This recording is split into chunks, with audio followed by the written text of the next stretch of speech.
Welcome back to the lab. I cannot wait to share what we've just done. This is the most exciting thing I have ever done in code.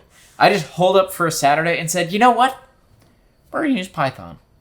I'm going to learn Python this weekend, and we're going to write a PC application. It's going to open a serial port, make some plots, record some data, and it's going to give me full control. I was blown away at how this went. Okay, let's go. Let's talk. Okay. Why did I do this? Why did I build a GUI in Python? Well, the goal of full control, monitoring, and arbitrary playback of PWL-like functions on our electronic load. I mean, don't you want to have your computer playing sinusoidal load profiles for your power supply or triangular or random, literally random generated data and just whatever. Just set it to whatever. Yeah, currents between this and this. Go. Doesn't that just sound cool? And fun? Yes, it does. So that's why we're doing it. I'm sure it will come in handy someday. Okay, the goal for this video is simple. I just want a program that allows for sending and receiving serial commands and allows for, well, using a keyboard and mouse. Any 6-button UI is not going to be as good as a full keyboard and mouse. It's just not. So I'm not going to pretend like we're going to make it that good. The real gravy, the real goodness is that once we're on a PC with a complete control of the electronic load, well, we just gained access. We basically just took an electronic load front end and we went and we gave it the most powerful processor imaginable with functionally limitless memory and storage. So that means we can record hours and hours and hours of data. We can generate profiles in Scilab or MATLAB and replay them in real time. Heck, you could probably pull a serial library into one of those programs that just read a little script. It's really pretty open and it's meant to be that way on purpose. It's meant to be hackable. This is very intentionally using a standard Windows COM port driver so that anyone who sends the right serial commands, and I do very well intend to publish that spec. Anyone with their hand on one of these can do whatever they want. That's the point. It's meant to be a tool. So, I'm going to show you what this program can do in its earliest alpha state before it even really works at all. It's got so many bugs. It's terrible. But it's already more powerful than every electronic load I've ever used. And that makes me so excited. Welcome, friends, to Visual Studio Code, where we have... Did I mention it's buggy? So select the correct port and open it. And now we should be connected, should have the port open. And yeah, you can see in the terminal window, well, I guess you can't because I'm picture-in-picture. In the terminal window, there's this little debug information flipping through. But we'll get to that in a moment. So now let's say for a moment we wanted to run current mode, we wanted it to pull 1 amp, and we wanted it to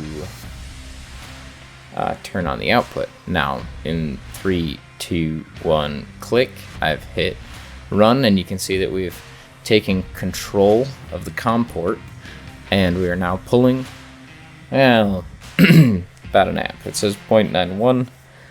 The electronic load says, or the power supply says 0.96. So, yes indeed we are. Now you'll notice there's all these fields on the right hand side that are now updating with the live measured value. And yeah, if I hit toggle live plot, it opens this second window.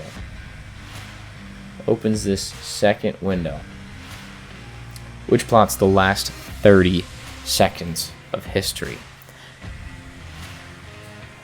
And so if we come in here and do things like set the value to 2, and we update that, maybe we set the value to 0.54, update the value, maybe we set it to be a power regulator and pull 25 watts. Go ahead and do that, and I'll come over here and adjust the voltage, and we'll see our power regulator regulate power. Oh, the current limit wasn't set to 6 amps. Alright, we're going to set this to current for a moment.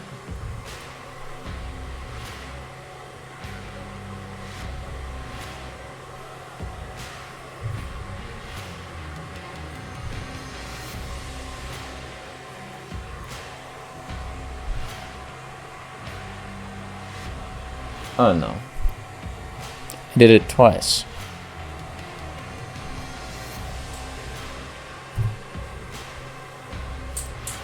Well, at least I'm doing something interesting so you can see the plot. Alright. Set this to power. Update value. There we go. There we go. And now if I tweak the voltage, you'll see the power regulator respond as it should. If I set this to a resistance,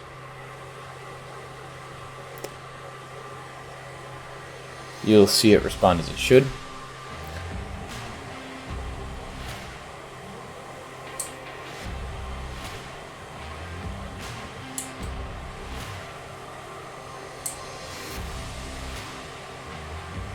Okay, so it's pretty cool.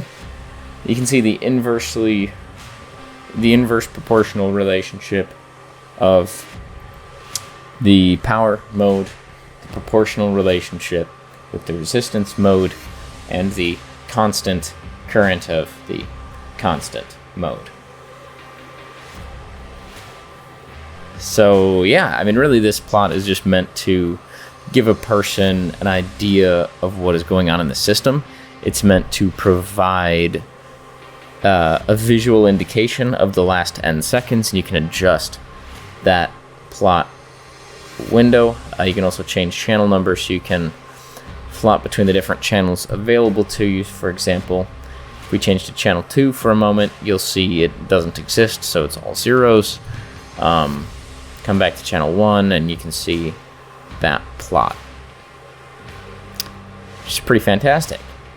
You can toggle logging, and there's a to-do here, so this will log all of the data received to a file, and then the PWL file is basically a way to load a CSV, which will adjust the N channels of the electronic load to whatever resistance, power, or current you've set that to at any particular moment in time, to allow for real-time playback of more complex waveforms. Yeah, that's the PC Control app. I am super excited about what this can do, because I've used a lot of electronic loads, and I haven't used any that allowed for this kind of graphical representation or data logging or arbitrary waveform playback before.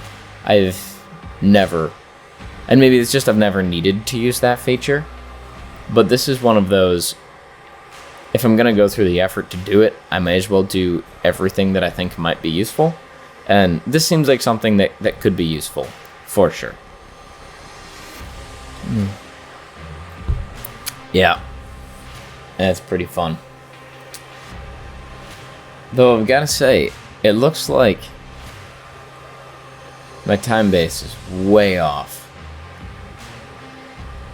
The interesting thing about the plot is that the plot assumes that this 500 millisecond interval is 100% accurate, where the logging trusts the system time of the computer and just logs it all when it gets it. So it's possible that when I connected, I didn't actually send the right polling interval, and so we're off by a factor of something or other. But I know we've been recording for minutes, not seconds. So yeah. At any rate, you can see right now on the UI, it is saying that we have taken control from the serial port, and there are two parts of this that I'm really happy about. So I'm gonna rip this this USB cable out of the system. Look at that. So I'm gonna rip the USB cable out, and you'll see it jumps back to where it was. So if you don't gracefully end your session, it gives you control of the electronic load through the UI again. Of course, when you plug it back in, it sees that it's plugged back in and it takes over again. That just crashed our program. It does not gracefully handle the COM port being ripped open. Just doesn't handle the exception related to the COM port, and that's okay. But to show you what happens when you do close the session cleanly, I'll come over here, open COM7, and you can see that we have control from the COM port. And if I click the disconnect button, it will relinquish control cleanly and just pass control back to the UI. So you can take control or leave it. So, it's pretty fantastic. This program provides awesome features, but it crashes all the time, gets a little buggy, needs a reset of the program, which is not great, but it is a step. It is a step towards the vision, and for that, I am excited. Again, normally we only release the full designs for a project like this to Patreon members because usually it's dangerous or high voltage, and I like to restrict access to the full, complete designs just to keep people safe, to save them from themselves. So for something like this though, it doesn't really get to voltages that are dangerous, and this isn't really the dangerous part, it's what you're connecting to it. So this is really just a tool that's useful and valuable, and I want you to be able to have it. I want you to be able to build it. I want you to be able to have a good electronic load like this. So we're going to try to make this available, and if you want to support the project, we're going to be loading all of the firmware for the micro. We're going to be building this online in Git, and if you want to help us maintain that or add features or improve it or unit test it or whatever you want to do, if you want to contribute, let us know on the Slack channel through Patreon or the Patreon member Slack channel, or reach out to the business inquiry email on this YouTube channel. There's also the Python program. If you want to rip it up, change it, integrate it with a different software suite. I forget, there was one mentioned that's used to control all kinds of test equipment, like an open standard. So, hey, maybe we could build a little extension or tweak something to make it compatible. So that would be pretty cool. You don't need to reinvent the wheel. Also, if you like this video and can't wait for more, let me know by getting subscribed, hitting that like button, and leaving a comment down below. Coming up soon, we'll be actually testing this prototype. We're going to be testing regulation, power handling, and power regulation modes very soon. I can't wait. If you want to support the channel, consider checking out our Patreon page, linked in the description. It really helps us out a lot. Thank you to everyone who has decided to become a member. You're a big part of keeping this all possible. Most of all, I hope you learned something great today, and I hope to see you again soon. Thanks for watching EE for everyone, and thank you for staying till the end. Bye!